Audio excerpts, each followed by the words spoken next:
ఒకరోజు చాలా దూరమైన భూమిలో రాపుంజల్ అనే చిన్న అమ్మాయి ఉండేది. ఆమె పొడవాటి, బంగారు రంగు జుట్టు ఉన్నందుకు రాజ్యం అంతా ప్రఖ్యాతి చెందింది. ఆ జుట్టు ఆమె ఉండే ఎత్తైన గోపురం నుండి జలపాతంలా కిందికి ప్రవహిస్తుంది. రాపుంజల్ కథ అనేక సంవత్సరాల క్రితం ఆమె ఒక శిశువుగా ఉన్నప్పుడు ప్రారంభమైంది. ఆమె జన్మించినప్పుడు రాజు మరియు రాణి ఆనందంతో నిండిపోయారు. కానీ వారి ఆనందం త్వరగా విషాదంగా మారింది. ఎందుకంటే రాజ్యంపై గట్టి కక్షతో ఉన్న ఒక దుష్ట మంత్రగత్తె చిన్నరాణిపై శాపం వేసింది. ఆ శాపం రాపుంజల్ జుట్టు పొడవుగా పెరగడమే కాకుండా దీని లోపల మంత్రిక శక్తులు కలిగించెను. రాపుంజల్ సురక్షితంగా ఉండటానికి రాజు మరియు రాణి ఆమెను అడవిలో లోతుగా ఉన్న ఒక రహస్య గోపురంలో ఉంచారు. మంత్రగత్తె అక్కడ ఆమెను ఎప్పటికీ కనుగొనదని వారు అనుకున్నారు. ఆ గోపురం ఎంత ఎత్తుగా ఉంటే అది ఆకాశాన్ని తాకింది మరియు దానికి ఎలాంటి ద్వారం లేదా మెట్లు లేవు.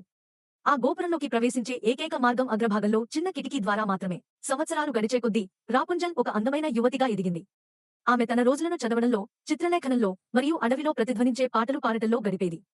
ఆమెకు ఏకైక స్నేహితులు అడవిలోని జంతువులు, వీటిని ఆమె పేర్లు పెట్టింది. ఒక కుందేలు పేరు విస్కర్స్, ఒక నీలికలువ పేరు ఫెదర్, మరియు ఒక గుండ్రటి ఎలుగు పిల్ల పేరు ఫ్లఫీ. ఆమె వాటిని ఎంతో ప్రేమించేది. యువరాజు తనను పరిచయం చేసుకున్నాడు మరియు పొడవాటి, బంగారు జుట్టు కలిగిన అమ్మాయిని కనుగొనే తన క్వెస్ట్ గురించి చెప్పాడు. రాపుంజల్ హృదయం కొట్టినట్లయింది. ఆమె తన జంతు స్నేహితుల వెలుపల ఎవరికీ కలిసింది లేదు, మరియు యువరాజు యొక్క సన్నిహితత ఆమెకు కొత్త ఉద్రేకం మరియు భయాన్ని కలిగించింది. తమని మాట్లాడుతుండగా ఈ ఇద్దరు యువకులు మరింత దగ్గరయ్యారు. వారు నవ్వుతూ, కథలు పంచుకుంటూ తమకు ఎన్ని కలిసివచ్చిన విషయాలు ఉన్నాయని కనుగొన్నారు. రాపుంజల్ యొక్క అందమైన పాట స్వరం యువరాజును ఆకర్షించింది, మరియు అతను ప్రతిరోజు ఆమెను కలిసేందుకు వాగ్దానం చేశాడు. యువరాజు నుండి సందర్శనలు రాపుంజల్ జీవితంలో ప్రధాన అంశంగా మారాయి. ప్రతిరోజు అతన్ని చూడడం కోసం ఎదురు చూసేది. యువరాజు కూడా రాపుంజల్తో ప్రేమలో పడిపోయాడు. అతను ఆమెతో తన జీవితాన్ని గడపాలని తెలుసుకున్నాడు. కానీ ఒక సమస్య ఉంది. రాపుంజల్ మీద శాపం వేసిన మంత్రగత్తె యువరాజు సందర్శనలను తెలుసుకుంది. ఆమె కోపంతో తట్టుకునే లేదు మరియు ఈ ఇద్దరిని కలిసే అవకాశం ఇవ్వడానికి ప్రతిబంధనలు చేయాలని నిర్ణయించింది. రాపుంజల్ జుట్టు ఎప్పుడైనా కత్తిరిస్తే దాని మంత్రిక శక్తులు సర్వనాశం అవుతాయని ఆమెకు తెలుసు. అందుచేత ఆమె ఒక దుష్ట పథకాన్ని రూపొందించింది. ఒక సాయంత్రం యువరాజు గోపురం వద్దకు చేరినప్పుడు అతను సాధారణంగా చేసేది అలాగే, రాపుంజల్, రాపుంజల్, నీ జుట్టు దిగువకు వదిలే అని అరుస్తాడు. రాపుంజల్ కిటికీ నుండి వంగి తన జుట్టును కిందికి వదిలింది యువరాజు ఎక్కడానికి. కాని యువరాజు గోపురం అగ్రభాగానికి చేరినప్పుడు అతనికి ఎదురుగా రాపుంజల్ కాకుండా కోపంతో ఉన్న మంత్రగత్తె ఉంది.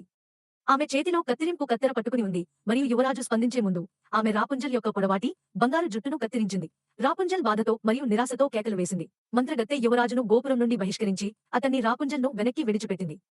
ఆమె దుఃఖంతో ఉండింది మరియు ఆమె కన్నీళ్లు బంగారంలా ఉండేవి. తన మంత్రిక జుట్టు లేకుండా ఆమె గోపురంలో అసహాయంగా ఉండింది. మంత్రగత్తె రాపుంజల్ జుట్టును స్వంతం చేసుకుని యువరాణిని గోపురం నుండి బయటకు విసిరి అడవిలోకి పంపించింది.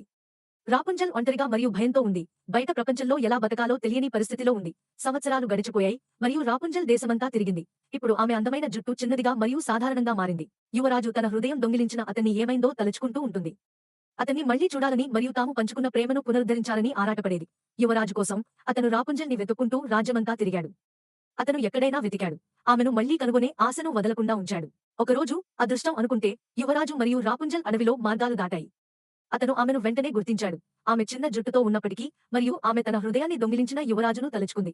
వారు పరస్పరంగా ఒకరి చేతులలోకి పరిగెత్తారు మరియు వారి ప్రేమ మొదటిసారి ఉన్నంత బలంగా ఉంది.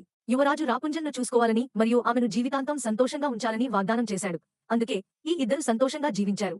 ఏ కష్టాలు మరియు అడ్డంకులు నిజమైన ప్రేమను విడదీయలేవని నిరూపిస్తూ రాజ్యం వారి యుక్తిని సంవరించారు మరియు రాపుంజల్ మరియు యువరాజు మధ్య ప్రేమ తరతరాలకు ప్రతీకగా సంవరించారు.